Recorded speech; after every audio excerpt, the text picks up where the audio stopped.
Yo tout le monde, j'espère que vous allez bien aujourd'hui. Moi ça va nickel comme d'habitude. On se retrouve sur une nouvelle vidéo qui va aborder le sujet d'un crash d'avion comme d'habitude sur le crash du vol Air Algérie 5017. Donc nous sommes le 24 juillet 2014 dans le désert saharien à l'aéroport de Ouagadougou qui est la capitale du Burkina Faso. Un vol décolle de cette ville en direction d'Alger. C'est le vol AH5017. Mais avant de commencer la vidéo, parlons un peu de l'histoire de l'avion qui a opéré ce vol, le MD-83.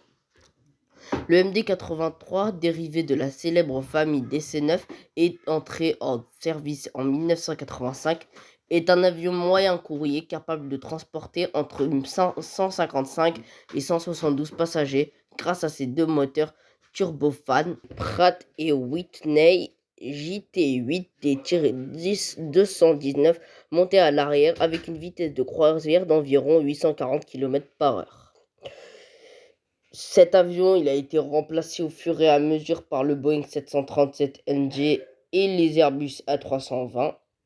Mais n'oublions pas qu'il a été vendu à plus de 1200 modèles vendus dans le monde. Donc, on peut vraiment constater que cet avion, il était parfait pour cette ligne qui était Ouagadougou-Alger.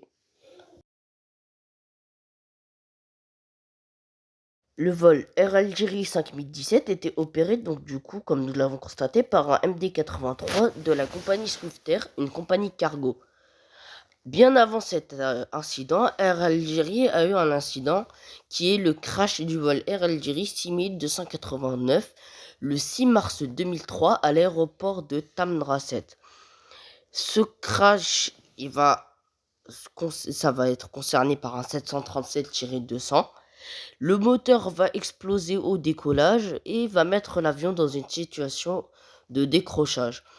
À son bord, il y avait 103 personnes et sur les 103 personnes à bord, 102 personnes vont périr dans le crash et une va survivre avec des grosses blessures. Dans le crash du vol Air Algérie 5017, il y avait 110 passagers et 6 membres d'équipage qui attendaient le vol. À 1h45, l'appareil décolle de l'aéroport international de Ouagadougou pour sa destination finale, Alger, la capitale algérienne. À 1h47, l'appareil se retrouve déjà hors du sol.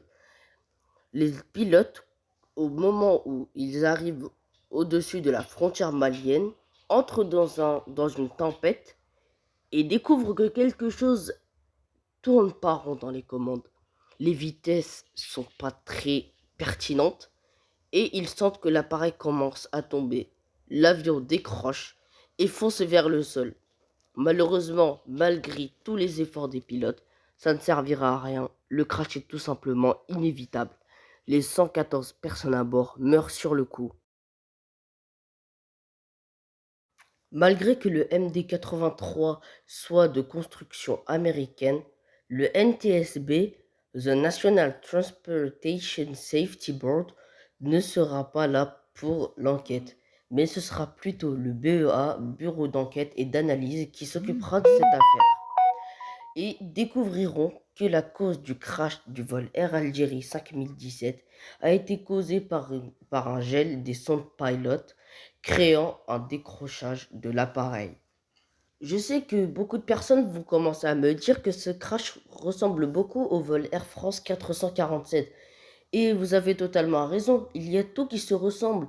Il y a les sondes pilot qui se gèlent, il y a un décrochage, il y a la nuit noire, et aussi malheureusement dans ces crashs, tout le monde meurt. Donc ces crashs ont beaucoup de points communs. Après ce crash, Air Algérie a beaucoup plus préféré se focaliser sur les 737 malgré que l'un des leurs s'est totalement crashé.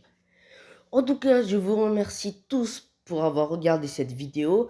N'hésitez surtout pas à liker, vous abonner et partager à vos proches et vos familles. Cette vidéo m'a pris pas mal de temps. Je vous remercie beaucoup, passez un bon week-end et merci tout le monde.